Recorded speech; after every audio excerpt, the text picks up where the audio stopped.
Hello! Today I will be talking about the mathematician Ceva. Ceva's background. Ceva was born on 1st September 1647 in Milan, Italy, and died on 13 May 1734 in Mantua, Italy.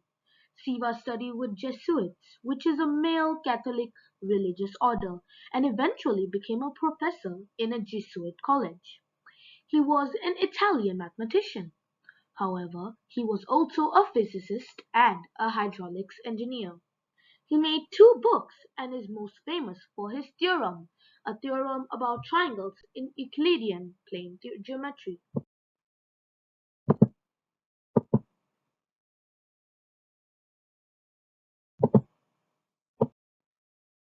This is Ceva's theorem and its proof.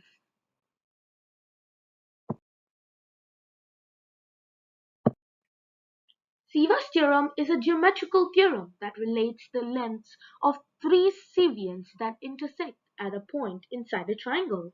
In particular, the theorem states that if three cevians AD, BE, and CF intersect at a common point P, which is inside the triangle, then AD by DB times BE by EC times CF by FA equals to 1, where AD, DB, BE, EC, CF, and FA are the lengths of the segments AD, DB, BE, EC, CF, and FA, respectively. The theorem holds for any triangle and any point P inside the triangle. The proof of the theorem involves the use of similar triangles. Now, have a look at both the areas of two triangles. Triangles ABE and CBE both have the same height, BZ. The triangle ABE and CBE have a base, AE and CE. Thus, ABE by to the ratio of CBE equals to AE over CE.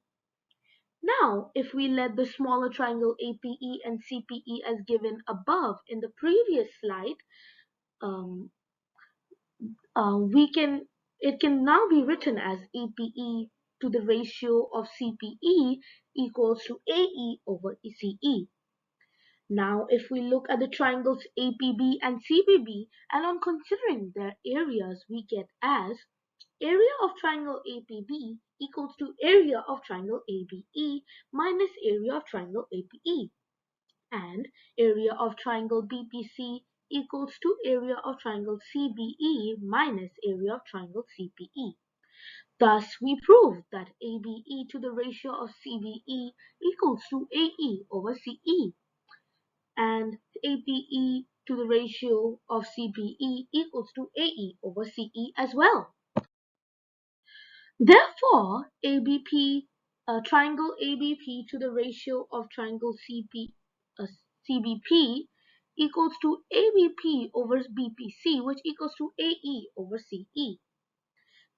Hence, the same is true for the triangles CPA and CPB and the triangles APB and APC. Therefore, CPB to the ratio of CPA equals to CPB by CPA, which equals to BF over AF, and APC to the ratio of APB equals to APC over APB, which equals to CD over CBD. Now, if we multiply it all together, then we get ABP by BPC times CPB by CPA times APC by APB, which equals to AE over CE times BF over AF times CD over BD. Thus, after solving the equation above, we get the result of AE over CE times BF over AF times CD over BD, which equals to 1, hence proving Ceva's theorem. These are three values that we have learned from Ceva: open-mindedness, curiosity, and dedication. Ceva has many values. However, the ones that we will be focusing will be on curiosity and resilience. Ceva dedicated his entire life to research on mathematics and never gave up on his passion. He always asked questions and stayed curious, and this led to new discoveries. We can apply these values in our mathematics as well whenever we are met with a roadblock in a question.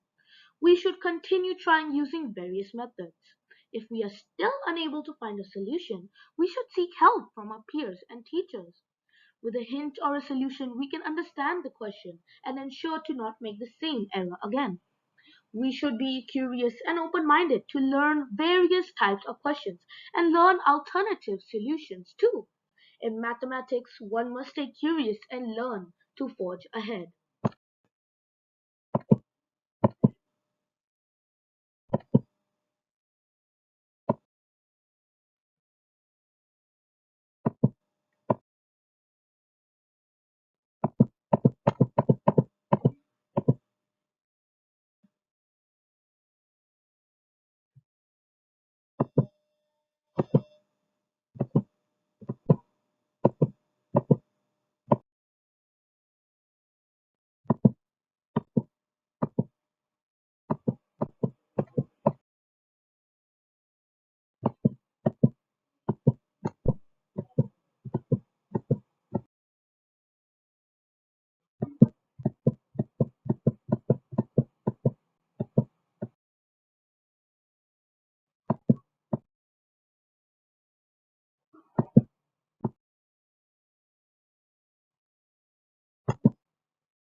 These are our references.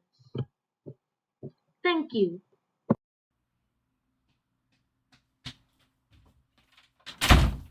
I got apple pie! Awesome. Let's learn pi with pi. The radius is the distance from the center to the edge, and the circumference. We're not doing that. Enter Archimedes, one of those Greek philosopher guys you're always hearing about. Born in Syracuse, Sicily, in what is now Italy, in 287 BC, Archimedes is regarded as one of the leading scientists in classical antiquity. So leading, in fact, that according to Polybius's The Histories, Archimedes designed several war machines to defend Syracuse against the Romans during the Second Punic War. That's physics. We're interested in mathematics. Before he died in 212 BC, still in Syracuse, he contributed many things to mathematics, like approximating pi, finding the area of a parabola, and a few more things I can't comprehend. We'll be focusing on his theorem that the area of any circle is equal to the right-angled triangle, in which one of the sides of the right angle is equal to the radius and the other to the circumference of the circle. Archimedes was born way before our modern way of expressing mathematics, so we would express this as the area of a circle equals half times its circumference times its radius. Since the area of a triangle is half times its base times its height, and the base of this triangle is the circumference of the circle, and the radius is the height. Because the circumference equals 2 pi r, we can expand the area of a circle as half times 2 times pi times r. And that boils down to pi r squared, which you might be more familiar with. Now to explain this,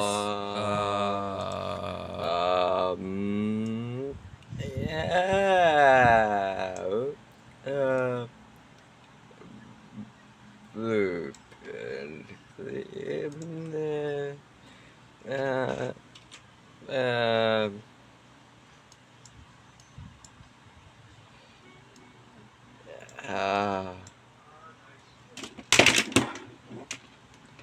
Oops.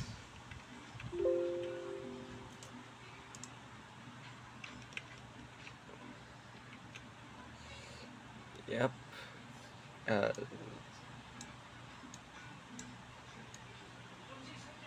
Yep, that's easier.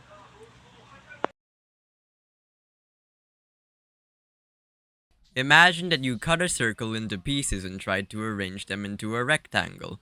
As the pieces get smaller and smaller, The rectangle looks more and more like a rectangle until eventually, when the pieces are so small that they cannot be divided anymore, basically you divided the circle by infinity, the result is a perfect rectangle of height r and the length of half the circumference.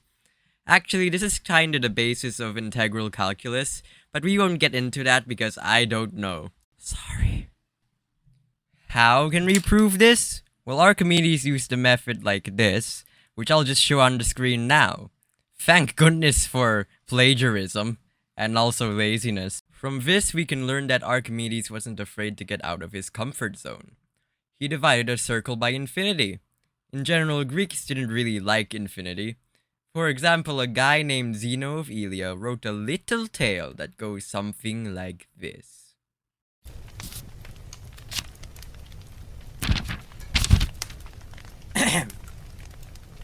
But Tortoise challenged Achilles to a race, claiming that he would win as long as Achilles gave him a small head start.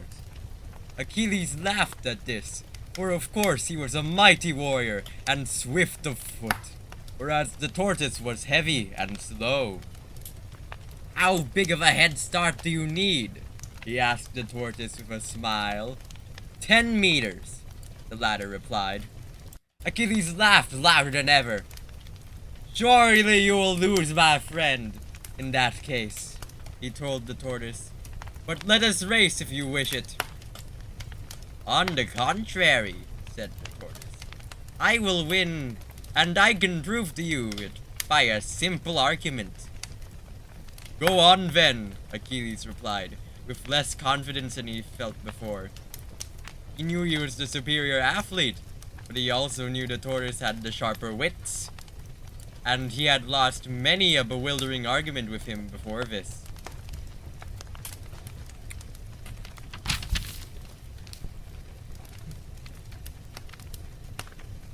"Suppose," began the tortoise, "that you give me a 10-meter head start.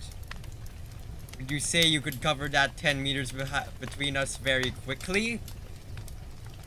"Very quickly," Achilles affirmed. "And in that time, how far should I have gone, do you think?" "Perhaps a meter, no more," said Achilles after a moment's thought. "Very well," replied the tortoise. "Now that there is a meter between us, and you would catch up that distance very quickly?" "Very quickly indeed." "And yet, in that time I shall have gone a little way further. So that now you must catch up that distance, yes?" "Yes," said Achilles slowly. "And while you are doing so, I shall have gone a little way further, so that you must catch up the new distance." The tortoise continued smoothly, "But I'm not."